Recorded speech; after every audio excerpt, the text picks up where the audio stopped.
आज हम बात करने जा रहे हैं हाउ बैंक्स अर्न। हमने जैसे कि पिछली 2 वीडियो में डिस्कस किया था कि बैंक पैसे कैसे कमाता है, बैंक लोन देता है, बैंक क्रेडिट कार्ड से पैसे कमाता है, डायरेक्ट इनडायरेक्ट बहुत सारे तरीके होते हैं। बैंक चार्जेस लेता है, ट्रांजैक्शन के लेता है, लोकर के चार्जेस लेता है, बहुत सारे तरीके हैं बैंक पैसे कमाता है।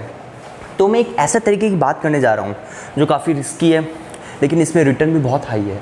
बैंक उससे अच्छे खासे पैसे कमाता है। चलो हम बात करते हैं स्टॉक मार्केट के बारे में।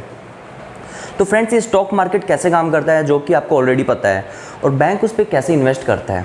तो मैं आपको कुछ एक चीज़ें बताता हूँ कि आरबीआई एक्ट के थ्रू, जो आरबीआई का एक्ट है, ठीक है, बैंक इन्वेस्टर के पैसे इन्वेस्ट नहीं कर सकता है। जैसे आपने सेविंग अकाउंट खुलवा लिया, आपने 10,000 रुपये डाल दिए, तो बैंक उसको लोन दे सकता है, बैंक उसको कहीं दूसरी जगह सेफ इन्वेस्ट कर सकता है, लेकिन बैंक उस पैसे को स्टॉक मार्केट में इन्वेस्ट नहीं कर सकता है। तो उसके भी पीछे बहुत सारे रीजंस होते हैं, बहुत सारी कंडीशंस होती है। अगर वो कंडीशन अगर फुलफिल कर पाता है बैंक, तभी बैंक उसको स्टॉक मार्केट में इन्वेस्ट करेगा। मैं आपको एग्जाम्पल के तौर पे बताता हूँ। किसी बैंक के पास 1 लाख रुपये हैं, ठीक है, बैंक उसको स्टॉक मार्केट में इन्वेस्ट कर सकता है, लेकिन बैंक के पास टोटली जब 1 लाख रुपये हैं तो बैंक उसको स्टॉक मार्केट में इन्वेस्ट नहीं करेगा, क्योंकि ये बहुत रिस्की है, सीरियसली रिस्की। इसका रिटर्न हाई होगा, लेकिन ये रिस्की इन्वेस्टमेंट है। तो बैंक क्या करता है, इसका कुछ पोर्शन, सपोज बैंक इसका 30% पोर्शन जो कि हो जाता है 30,000, इस टाइप की कुछ कंडीशन होती है, बैंक इन्वेस्ट करता है। तो 30,000 से बैंक पैसे कमाता है। अब सपोज बैंक जो लाइक इन्वेस्टिंग में काफ़ी ऑलरेडी एक्सपर्ट होता है, उसको पता है कि स्टॉक मार्केट कैसे काम करता है, कौन से शेयर के प्राइस ऊपर जाएंगे, कौन से शेयर के प्राइस नीचे आएंगे, तो बैंक उस तरीके से पैसे कमा लेते हैं, एक्सपर्ट्स होते हैं इन्वेस्ट करने वाले। तो सपोज एक चीज़ मैं बताता हूँ, 2005 में बैंक ने 30,000 रुपये लगाए किसी कंपनी पे, और वो 2005 से 2021 तक, सपोज उस कंपनी के प्राइस थे 1,000 रुपये पर, वो बढ़ते बढ़ते बढ़ते बढ़ते बढ़ते आज वो 10,000 पे पहुँच गया, ठीक है। तो बैंक को फ़ायदा हुआ कि नहीं हुआ, राइट। तो बैंक ने अगर 30 शेयर भी खरीदे, तो 30 शेयर को आप 10,000 से मल्टीप्लाई कर लो, बैंक ऐसे पैसे कमाता है। तो ये जो रिस्क होती है ना, ये बैंक की रिस्क होती है। अगर बैंक खुद की तरफ से इन्वेस्ट करता है, सारे पैसे नहीं कर पाएगा, सारे पैसे करेगा तो अगर ये शेयर जब कभी नीचे आके गिर गया तो इन्वेस्टर के जो हम जैसे लोगों के पैसे डूब जाएंगे, राइट। तो बैंक ऐसे नहीं कर पाता है, बैंक को बहुत सारे रूल्स फॉलो करने होते हैं। फिर हम बात करते हैं म्यूचुअल फंड के बारे में। म्यूचुअल फंड के बारे में अगर हम बात की जाए, तो म्यूचुअल फंड में बैंक शेयर मार्केट में पैसा इन्वेस्ट करेगा, स्टॉक्स में पैसा इन्वेस्ट करेगा, सिक्योरिटीज़ लेगा, बॉन्ड्स लेगा, चाहे कुछ भी लो, वो भी इन्वेस्टर का, हम जैसे लोगों का। मैं एक बैंक अकाउंट खुलवाता हूँ या मैं म्यूचुअल फंड में उसको पैसे देता हूँ कि मेरे पैसे म्यूचुअल फंड में इन्वेस्ट करो, तो बैंक अपने पैसे नहीं, मेरे पैसे इन्वेस्ट करेगा, ठीक है। शेयर में जितने भी वो प्रॉफिट कमाता है बैंक, उसका कुछ पोर्शन खुद रखेगा, कुछ पोर्शन हमें देगा। म्यूचुअल फंड जो होता है स्टॉक मार्केट में इन्वेस्ट होता है, उसके कुछ फ़ायदे होते हैं। उसमें क्या होता है, हाई रिटर्न, ठीक है, हाई रिटर्न बट रिस्की।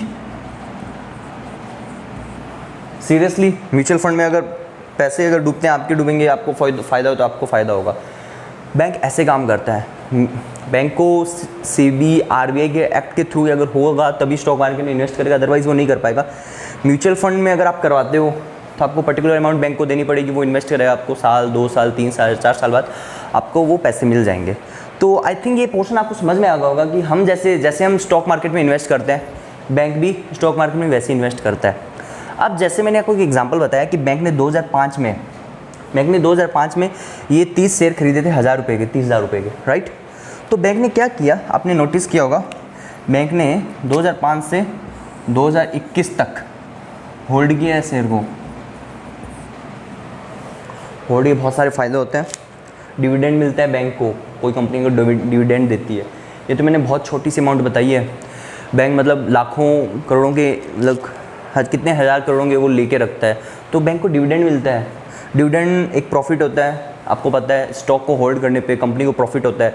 जो स्टॉक होल्डर्स होते हैं, शेयर होल्डर्स होते हैं, उनके जितने होल्ड होंगे शेयर, पर शेयर पे उसको कितना % या कितने रुपीज़ उनको मिलेंगे। सपोज़ मेरे पास अगर 100 शेयर है और कंपनी हर शेयर पे 1 रुपये दे रही है, तो मुझे हर साल 100 रुपये मिलेंगे, ठीक है। और हज़ारों करोड़ के अगर रखते हो तुम लोग, तो आपको उस हिसाब से रिटर्न मिलेगा।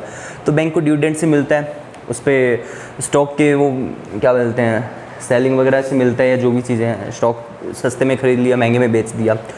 अब सोचते हैं कि बैंक कंपनी कैसे दिखती है, मतलब कि रिस्की हमारे लिए तो रिस्की बैंक के लिए भी है कि बैंक को कैसे पता होगा कि किस कंपनी में इन्वेस्ट करें। बैंक क्या करता है, जो शेयर मार्केट होते हैं, निफ्टी, सेंसेक्स, नैस्डैक, डैक्स वगैरह, उनकी जो टॉप परफॉर्मिंग कंपनी होती है, टॉप परफॉर्मिंग कंपनी, जैसे हम नेशनल स्टॉक एक्सचेंज की बात करें, उनकी जो टॉप परफॉर्मिंग कंपनी होती है निफ्टी 50, 50 कंपनी की इसमें लिस्ट होती है, टॉप कंपनी। उस कंपनी में जो सबसे अच्छी परफॉर्म करने वाली कंपनी होती है, उनकी सारी एनुअल रिपोर्ट्स होती है, उनका कैश फ्लो होता है, उनमें फाइनेंशियल स्टेटमेंट, सब चीज़ें दिखती है कि कंपनी फंडामेंटली स्ट्रांग है या नहीं। अगर कंपनी फंडामेंटली स्ट्रांग नहीं है तो बैंक 1% भी रिस्क नहीं लेती है। लाइक बैंक की पॉलिसी है कि रिस्क क्यों ले सीरियसली। तो निफ्टी 50 इस टाइप की अच्छी परफॉर्मेंस वाली कंपनी है, उनमें बैंक इन्वेस्ट करती है। उनमें इन्वेस्ट करने के बाद बैंक वेट करती है कि हमें कब रिटर्न मिलेगा, कब हमें उसका रिजल्ट मिलेगा।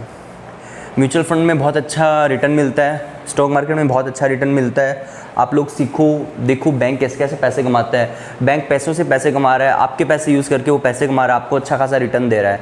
तो म्यूचुअल फंड एक अच्छा इन्वेस्टमेंट है अगर आप करना चाहते हो।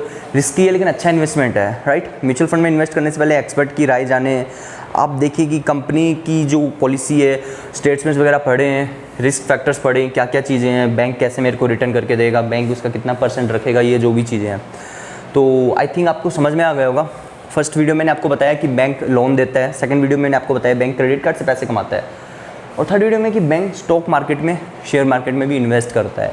इसका मतलब बहुत अंडररेटेड है, लेकिन बैंक बहुत अच्छी खासी इनकम करता है इससे। मतलब आई थिंक सेकंड फैक्टर जो होगा लोन के बाद तो यही होगा, शेयर मार्केट से वो कमा लेता है। तो मेरे ख्याल से आपको समझ में आ गया होगा। अगर इस वीडियो में आपको कोई और किसी भी टाइप की प्रॉब्लम है तो आप मुझे कमेंट करके बता सकते हैं। मैं उसको नेक्स्ट वीडियो में इंप्रूव करने की कोशिश करूँगा और कमेंट में आपको रिप्लाई ज़रूर दूंगा। तो थैंक यू फ्रेंड्स, मिलते हैं नेक्स्ट वीडियो में।